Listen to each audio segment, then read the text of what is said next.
Welcome to the Q. This program here is being recorded for Central Florida Salute YouTube.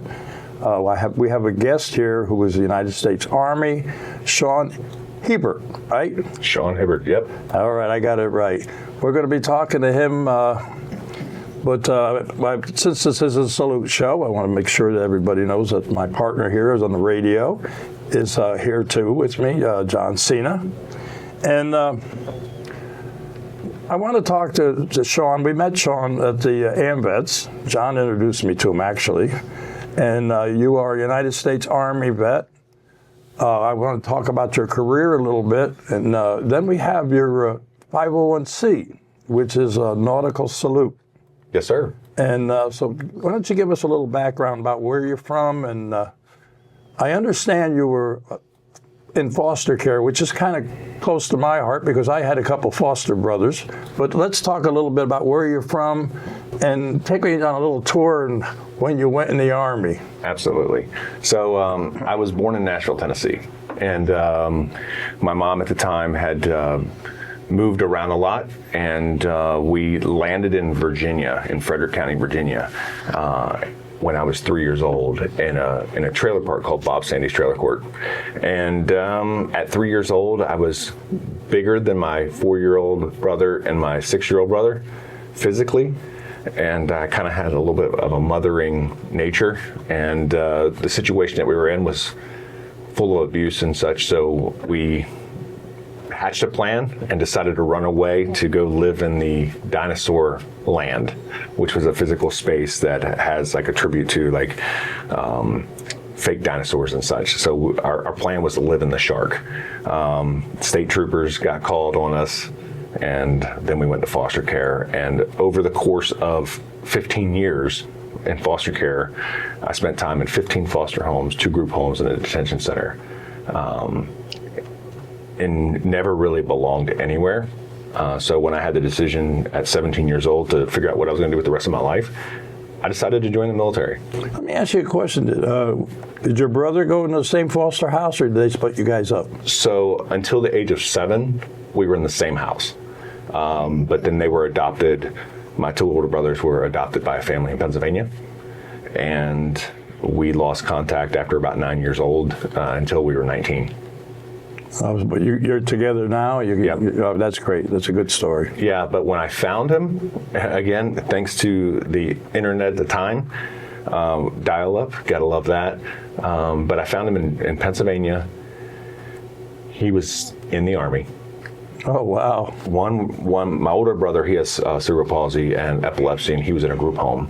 But my other brother, Tommy, he was stationed in Korea with the 2nd ID, 2nd MP Division. And come to find out, it's like how we both went in the Army.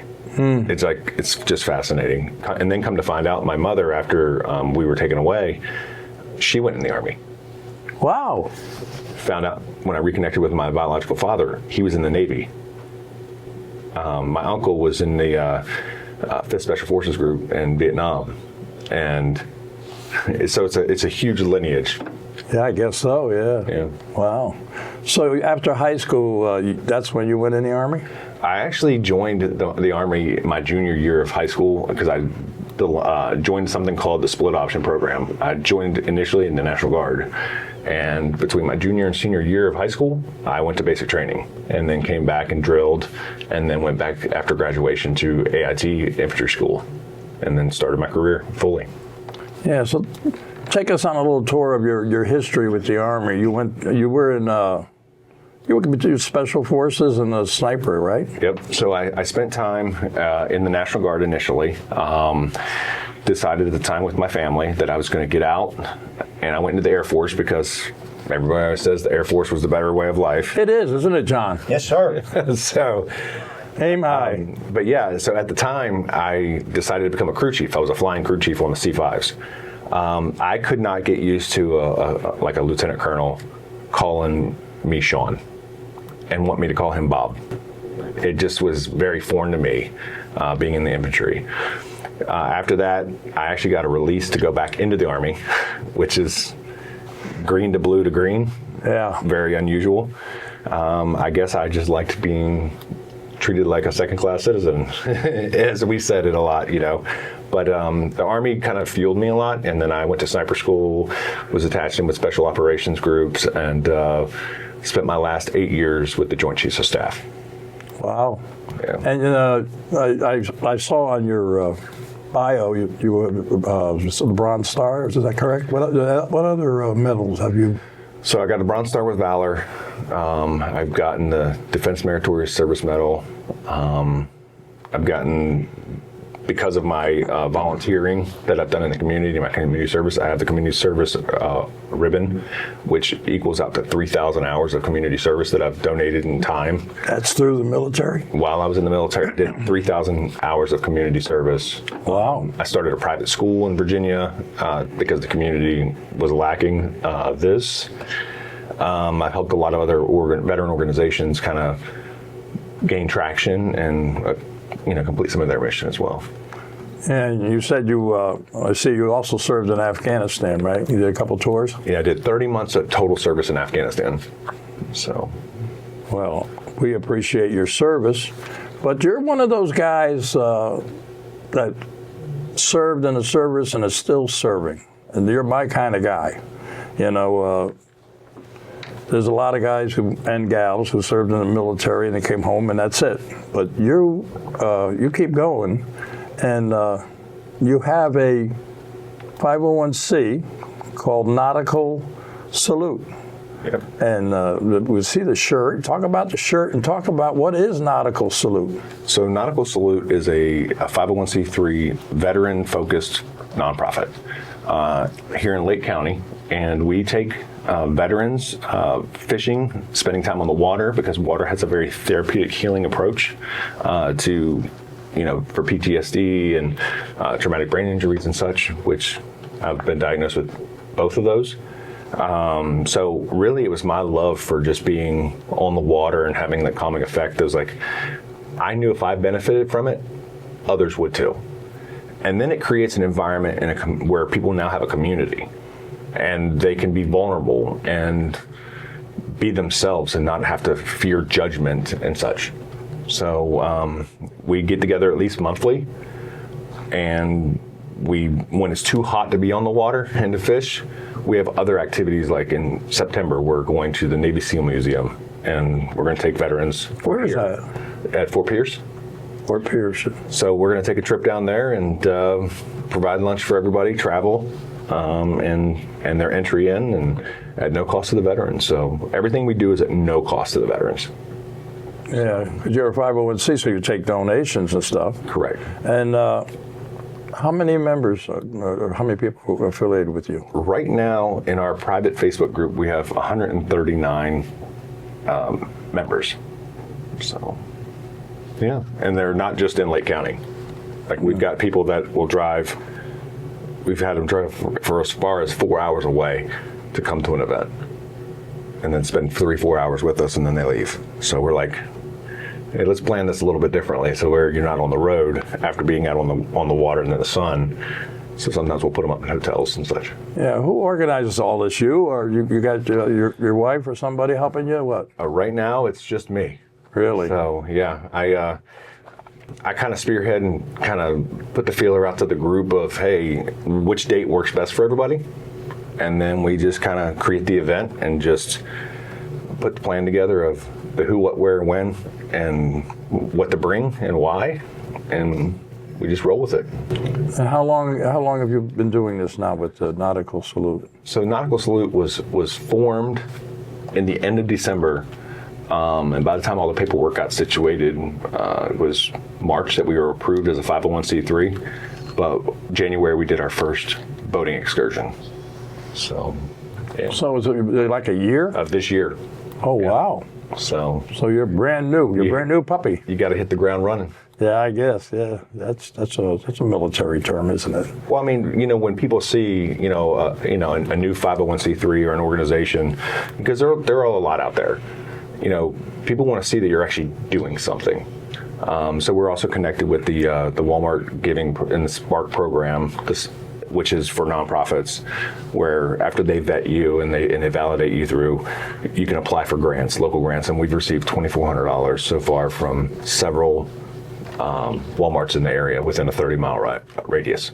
Oh, that's cool. That's cool. Yeah. So I asked you about the shirt. Yep.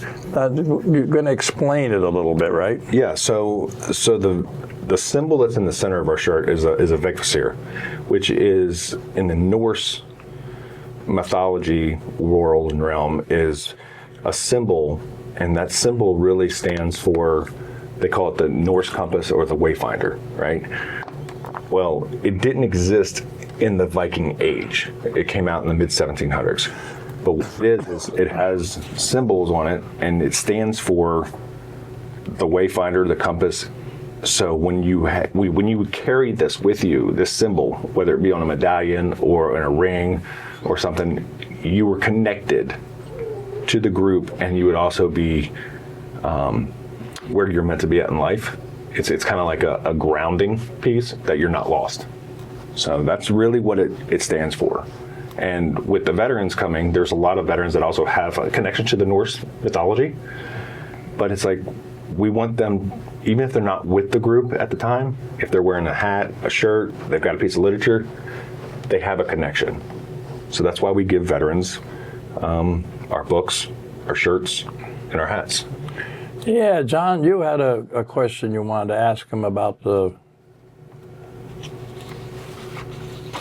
books, right? Yeah, you've got a lot of books, from what I understand. How many do you have, and what are they all different topics, or? Yep. So we've got, I believe it's a total of 5 books now. The first book that we came out with was Nautical Salute, a therapeutic approach to honoring our heroes. So it really explains like some of the challenges that veterans face, post-military, and why the Nautical Salute approach is therapeutic for them. Then we've got Veteran Isolation, which is the book that you have with you. That really hits deep and hard with veterans. Once they come back from service and they separate, it's like they start isolating. PTSD might be causing a lot more of an issue in their personal life with their family. Well, we're not going to want to burden our family as we feel with the things and the challenges that we've experienced. So they'll start pulling away and separating, just so that they don't burden their family, but they don't realize that their family doesn't understand what's going on. So the book with Veteran Isolation kind of helps the veteran connect with some of the issues that they're having. And then it also allows the family members to read it and be like, oh, I experienced this, this, and this. I know now it's not personal, it's not against me. So then maybe they can find ways to also encourage their spouse, whether there's their husband, their wife, whoever served, to get and seek the help that they need. I firmly believe that a lot of most all veterans, I think, have a degree of PTS. I believe this because I think everybody in the military has seen something they don't want to see. It doesn't matter where you're at, and things have happened to them.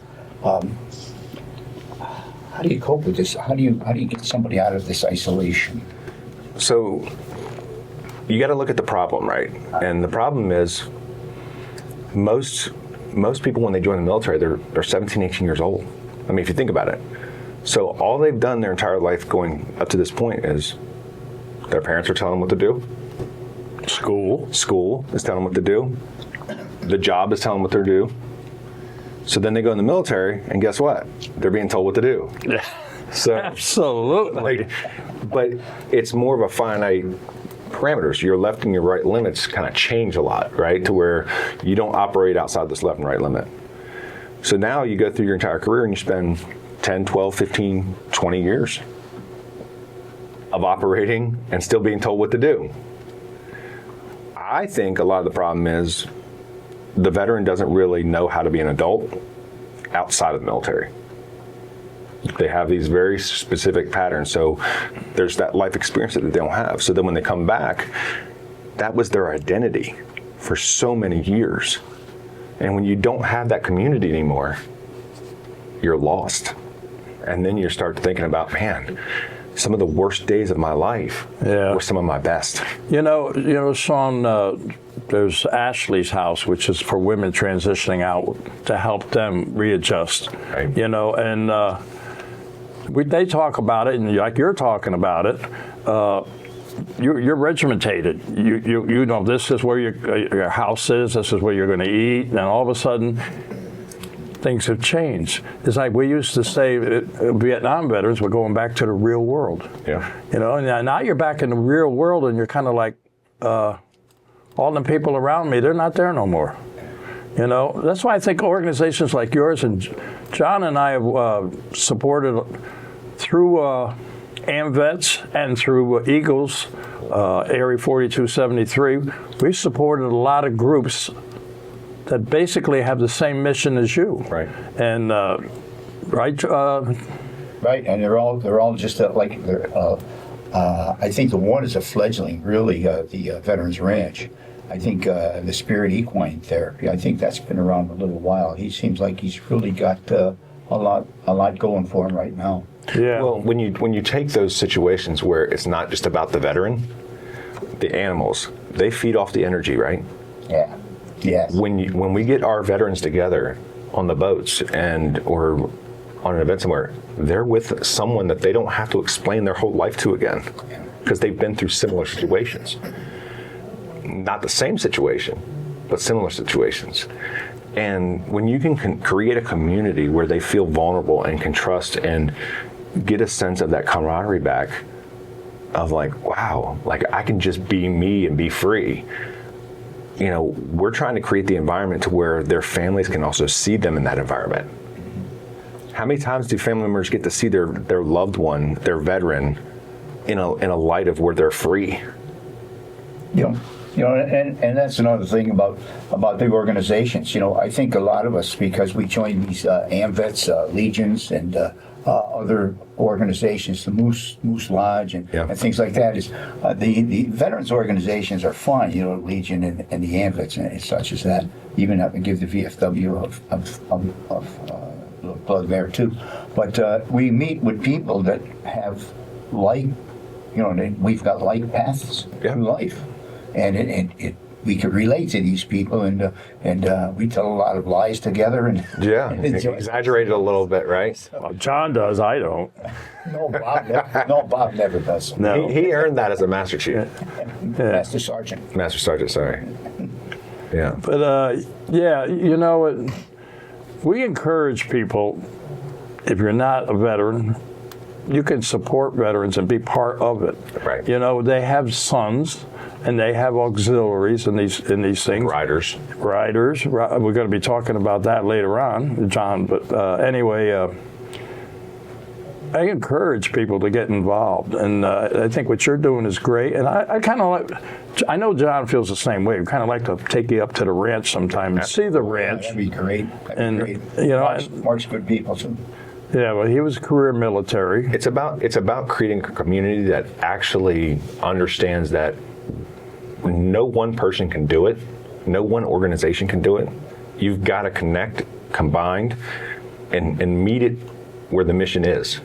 And it doesn't matter if you got 2, 3, 4, 10 organizations.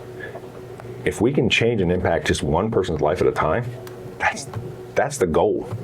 Yeah, because nobody does anything alone. So, with the veteran isolation in the book and such, there's a couple other books that we have too. One, but it's called Self-Destruct, right? And that book is about why veterans sometimes chase the adrenaline or have the self-destructive behaviors where they destroy their personal lives and such. And it's like, when you're at a high op tempo and then you come back and there's no purpose of protecting the guy on your left and your right, or the gal on your right and your left, or what's the commander, you don't know what the commander's intent is anymore.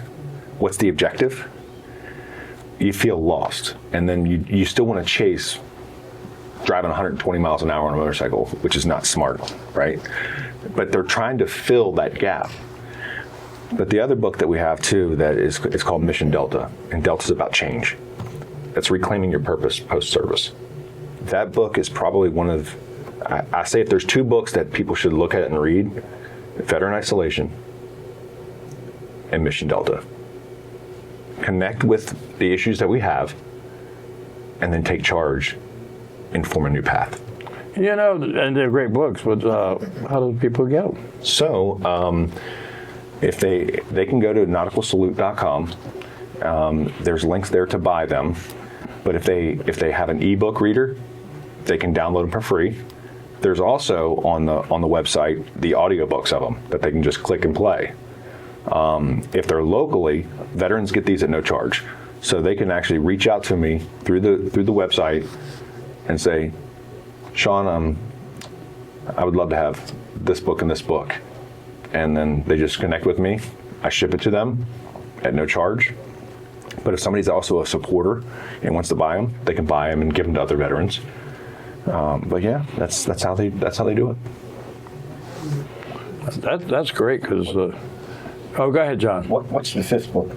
The fifth book is PTSD and TBI and the symptoms of how similar they are, and sometimes the misdiagnosis that the VA may give them or other doctors may give them because of TBIs and PTSD sometimes can portray the same in a lot of ways. I'm not familiar with TBI. What is that? Traumatic brain injuries. Oh, okay. Well, I should have known that. That's what's his name? Tim's. Yeah, well, one of our good. So one of the things I got to do during my military career that actually ties back to this a lot is I was actually selected by the Sergeant Major of the Army and by the Pentagon to actually represent the Army from the enlisted side in the anti-stigma campaign of TBIs with the NFL and the Army when they signed that joint venture. When you were in the active. While I was still in. Yep. Yeah, is that what you did in? Because you said you were at the Pentagon, right? Yeah.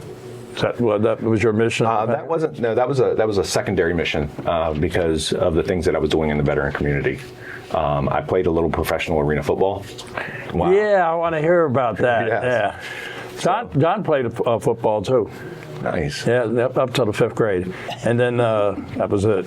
So but anyway, tell us about your football career, your arena football, right? Arena football. So I started out with the Richmond Revolution in Virginia while I was with the Joint Chiefs of Staff. They actually let me go for 2 years while I was still in to play. They used it as a PAO and public relations opportunity. Why not, right? From one battlefield to the next. And then after that, I tore my ACL during a game, rehabbed it, was going to school for the military at that time as well. Came back, rehabbed, played with the Philadelphia Soul, had an invite to the Baltimore Ravens, but could not go because of my injuries. And at 32 years old, your body does not heal the same as you're 18. Okay, you serious? And just Wait till you get to be our age. Yeah, wait. But with working with Roger Goodell and Troy Vincent and all of them from the NFL, and General Odie Arnaud and speaking at West Point and such, it was a way that they could see a 6'4", 260-pound. All twisted steel and sex appeal. I guess, but they could see me be vulnerable and talk about, some of the challenges that I experienced, with having traumatic brain injuries. I got blown up 4 different times in Afghanistan, my second tour. Roadside bomb? Yep. Oh, really? 3 times in a vehicle and 1 time dismounted. But, so thank goodness all I got was the TBIs and a little bit of leg injury. But other than that, I'm rocking and rolling. Oh, that's great. Yeah, and you're got a mission and you're doing a wonderful job at it too, brother. Well, thank you. But you got any friends in the NFL there? I still have quite a few friends. Yeah, I still stay in touch with quite a few of them, and some of them have actually retired now, like Ernest Biner. He was a Cleveland Brown. I got quite a few friends that I still do things with or reach out to. Herschel Walker was another one. So. Oh, yeah, General Herschel? Herschel Walker. Yeah. And it's just one of those things that when they see you and they connect with you, it's like you kind of build that bond too with them. It's different. It's not life and death on the football field, but there's still that team. It's a showing team, yeah. up for one another, camaraderie, and you're in the trenches one way or another. Yeah. That's what the military is. You're all a team. Absolutely. We make fun of us Air Force people. We make fun of Army. Army makes fun of the Air Force. We make fun of each other, but we're all on the same team. So, in joking like. Here we go. So one of the things. You're going to get it. No, you're not actually going to get it. But quite a few of my good friends are Marines, right? And when I find out a Marine wants my books, I first ask them, do you know how to read? No, just kidding. You want the coloring book? Yeah, exactly. You want the coloring piece of it. But generally, I will send them edible crayons, a pack of edible crayons with the book, just to say thank you. So that's a little fun.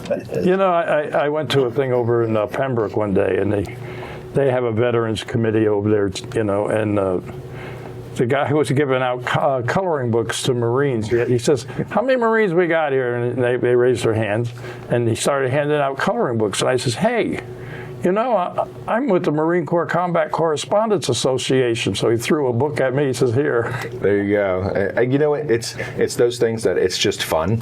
It's not meant to actually degrade anybody. It's just meant to be like that inner service camaraderie. Yeah, the only time I really get my tail feathers in a flare is when an outsider wants to get in the game. Yeah. Yeah. We can make fun of each other in the different branches, but if you haven't served, don't bother to get involved because it ain't going to work. You haven't paid your dues. It's like your siblings, right?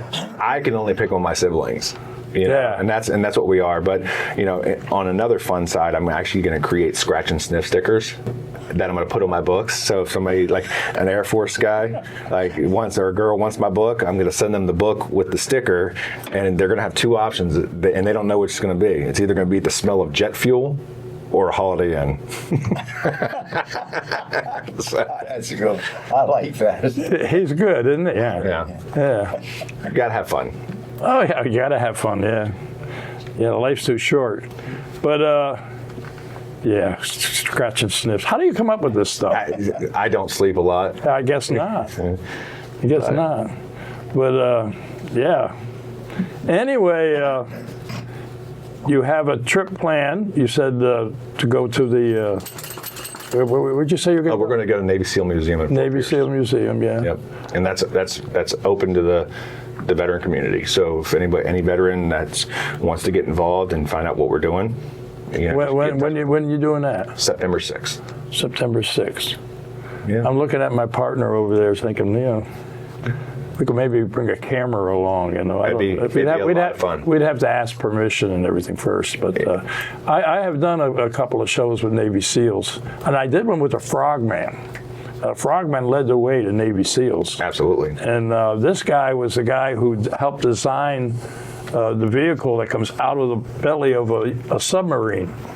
Because before that they'd have to. Sorry. We got a company here. Exactly. This is Aster. She's my service dog. Yeah. Hi, puppy. So anyway, yes. Of course, I've just got a guy who's a Navy SEAL moved in my neighborhood too, so I got to talk with him. But we have a couple other events too coming up in November on Veterans Weekend when Phantom Airborne Brigade does the airborne drop into the lakes. We go help recover the airborne. Oh, you know Mike? Yeah. Yeah. Yep. Yeah. So we've got Door Bundle, aka Rob. He's a paraplegic that still jumps. Yeah. And a good friend of mine, and we've got 12 vets and 3 staffers coming from Vets or Us from Minnesota to spend the entire weekend with us to fish, be part of that event, and it's going to be fantastic. Oh yeah. So our goal is to have like 8 boats, so we can pair up some of our veterans with their veterans, and we can just have a good time on the lakes. So, and then we've got our inaugural in February. We have our inaugural poker run for the Invisible Wounds. So well, keep a date open in November because we got a nice big parade we're trying to put on in Leesburg. there you go. And it'd be nice to see you there. Yeah, I'm going to mention all that later on in the program, and we'd like to see you out there, especially through the AMVETS or whatever organization. So you obviously it takes a lot of your time to do this nautical salute organizing and all that, the books and everything. Are you not working at all, or do you have a job? No, I have a full-time job. I have a full-time job as the president of a company called Holocom, and we provide basically IT infrastructure services around the world to military bases. So I'm still connected to the veteran community. What kind of services? installation services. So like think about from a fiber optic cabling or a Cat6 network cabling, we provide those installation services as well as the material. Wow. But we're going to go on a break, and we'll talk a little bit more later. Yeah. Well, Shawn is telling us a little bit about the company he works for. It seems very interesting. You do things at different bases, is that correct? Yes. So we actually created a product called it's a PDS product, a protected distribution system. And when you go into a building that's a military installation that might be unclassified, they have different levels of network classifications like SIPRnet, TS for top secret, things like that. And by law from military aspect, they have to separate the network so the wrong people don't have access to the different networks. So we actually have a product that we created and manufacture that protects that. And then we go, and it can have a fiber backbone, it can have a copper, like a Cat6 Ethernet backbone. Yeah, but we're also the Army Corps of Engineers and different, like NAVFAC for the Navy, they spec a product needs to be in here. They don't necessarily which one, but then we will develop a solution for that building. Yeah, and then go install it. How did you get involved in all that? Just networking and not sleeping. Yeah. And, figuring out what I was going to do next as part of my post-service. Being in the reserves, I still needed a full-time job with my last 8 years. So I started using my military connections to create civilian opportunities. So that's how I got involved. Yeah. You had something you wanted to ask him, John? No, not really. I don't know anything about the cipher nets, but Yeah.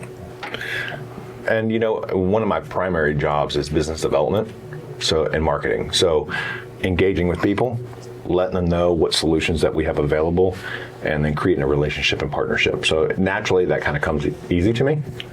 And I just, I'm never going to oversell somebody something. So it's one of those things I'd rather, under promise and over deliver. Yeah. In anything that I do. Well, you're doing a fantastic job, my friend. You're a real busy man. You have a family? I do. You got any kids? So I have 2 adult children and I have 2 grandbabies.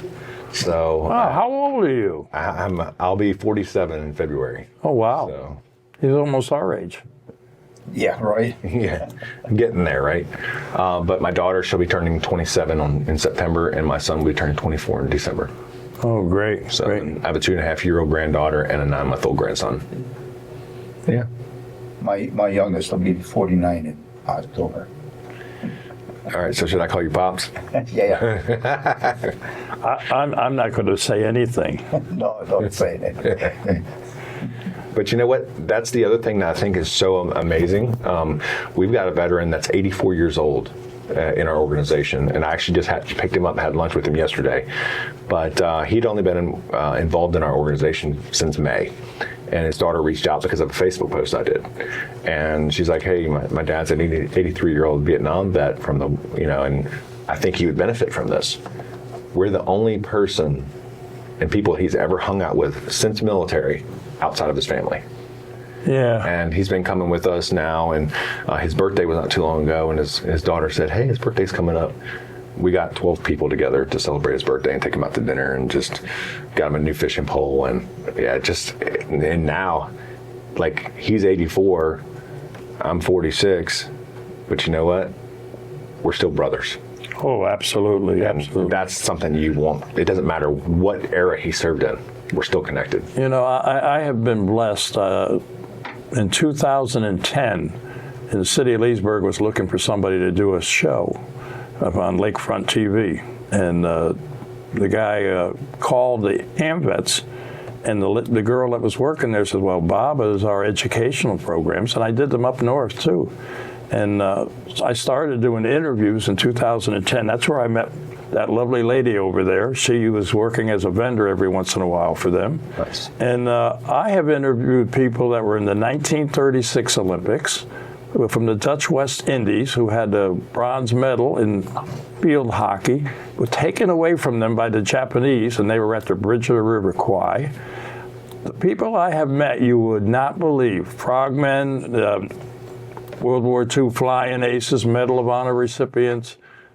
They're all, over almost 50, well, it'll be 15 years in December. I've been doing these kind of things. Plus, we do a lot of stuff for charities and stuff. Well, I was actually helping another veteran nonprofit organization in Georgia one time for a year, and I met like Steve Lundquist, the 1984 gold medal Olympic. I remember that name. So, and I've connected with him, and like it's amazing when you just open yourself to the opportunities of who you can meet, and just who really have a strong support and love for their country and for the service.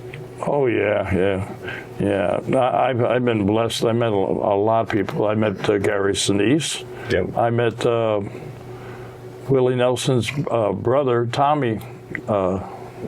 Willie Jennings. Yeah, Jennings. Tommy Jennings. Oh, gotcha. Yep. I met Tommy Jennings, and he did a benefit down at the Legion in Lady Lake, and I interviewed him, and I asked him if he wanted me to go on the road with him, and he said no. But I've been, like I said, you would not believe the people we have done. Even, with Salute now will be 7 years, I think. We have a ton of people and organizations, and that's what. And this radio station is great too, because we get people like you on here. We have Mark, who was with Veterans Ranch, and we had Eric from Spirit Equine, and we try to put all you guys together, because if we all work together, we can accomplish great things. That's right. And the sky's the limit, literally. Yeah, I talked to Bob when he was in charge of the committee over at the Eagles, and I brought something up to him about if we can get all these groups together here at the Eagles in our back room, and just get all these people come in here and explain their what they have to offer veterans. We could really accomplish a lot. But like Bob said earlier, everybody just kind of wants their own little piece of the pie. Well, which actually kind of brings me to another piece of what I want to do. So the end goal within the next 12 months, we want to actually be able to purchase property that we can develop our own freestanding building called the FOB, the Forward Operating Base. Yeah. To where we can actually have a place where resources and organizations can come in and share what they do. It's not about, we don't want to take from anybody, but we want to say, you know what, this person, this veteran could benefit from these people, and just give them an opportunity to see where their purpose takes them. Yeah. So that's the goal. Yeah, there are a lot of good organizations out there. Like I said, this radio station is great because this is what he encourages us. He encourages me and John to bring people like you here to talk about what you do, and hopefully the community's listening in. And we've got some good things coming up. We're going to be talking about them in a little while. A parade and a bike ride and all that stuff. But we don't have much more time for Salute. Absolutely. But I want you to. Because this is a Salute show right now, what we're doing. Information as to people want to get a hold of you. Once again, your webpage, whatever you want to give out, let us know. Absolutely. But yeah, I mean, so the main reasons, or the main avenue right now would be two things. nauticalsalute.com, our website, where you can see the books and you can even have the books, audiobook read, or find out about some of the events that we have going on and where we've been. That's one. We do have a private Facebook group called Nautical Salute Veterans Helping Veterans, but you have to search it under groups. And then you just basically have to fill out and answer the questions, like if you're a veteran, or are you a supporter or spouse of a veteran, and what branch. That's literally the three questions that there are. Then we generally approve it. We post all of our events on there, and it also allow other organizations who join to post what they offer to the veterans. So it's kind of like the ground truthing of this concept. And then also, if they need to, they can reach out to me at nauticalsalute@gmail.com. Okay, I think that about wraps it up. John, what do you think? That sounds very good. I think hopefully you put out a lot of information for the people to digest, and hopefully they get involved with you and through your website or through your Facebook page. Awesome. And that would really be great. So for those people listening on the radio right now, as I said, this was a salute show that we're doing here along with the radio. 1410 the Q radio, 95.1 FM. And we have to thank James Floyd for allowing us to come in here and be part of this. And listen in to the radio show if you're local. And we're going to give you some more information about what's going on in the community. But we have a way of saying goodbye, John knows. So we're going to say goodbye for the salute, but we're still going to be on the air with the radio. Absolutely. So follow our lead. Got it. To all our veterans out there, active military and their families, we salute you for all you do. Till next time. And that ends the Salute Show.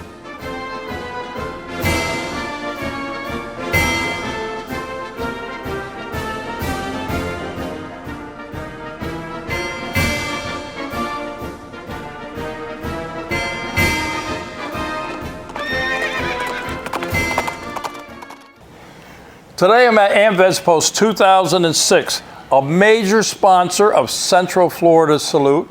And I want to introduce to you the commander here, Ronnie Mack. Ronnie, tell us a little bit about AMVETS 2006. Where are you located? And we are at 500 North Canal Street, Leesburg, Florida. It's right off of 441, between 441 and Main Street on Canal.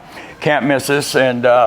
And we're a veterans organization, along with, we have an auxiliary, and we have sons of veterans that are related some form or another to a veteran. And we do a lot for a lot of charitable donations and stuff to charities in the area and in the county. And we're a major sponsor to Central Florida Salute. We're proud of it. We're glad to be. You guys do a heck of a job, and we'll sponsor you as long as I'm here. We're going to sponsor you. So. Well, I'll tell you what, we do. Sue and I really appreciate it. We're a two-person operation, and what we try to do with education and supporting our veterans community, and you supporting us, is major thing. It's major. We're glad to do it, Bob. We're glad to do it. And you have sons here. You have auxiliary here. You've got a website, too, if somebody wants to join. Yep. It's don't punch into www. It's amvets-2006.org. And it'll take you right to our website, Facebook page, and all that's there, and you'll be able to find that. The webmaster, he tries to get the calendar on there every month, anything pertinent. There's a lot of other links on there for veterans to find out where to get help for certain claims and stuff like that. Our webmaster's really into that stuff. That's the guy you ought to be interviewing right there. So, well, you know what, he's got Ronnie? a lot of stuff. You have a lot of clout. You tell him to talk to me, and we'll get him on the show, okay? I can do that. All right. But I just want to, on behalf of Sue and myself, we want to thank AMVETS 2006 because you guys are the major players behind us, and we appreciate it. But we just wish we could do more. We really do. Thank you. Thank you. You guys are awesome.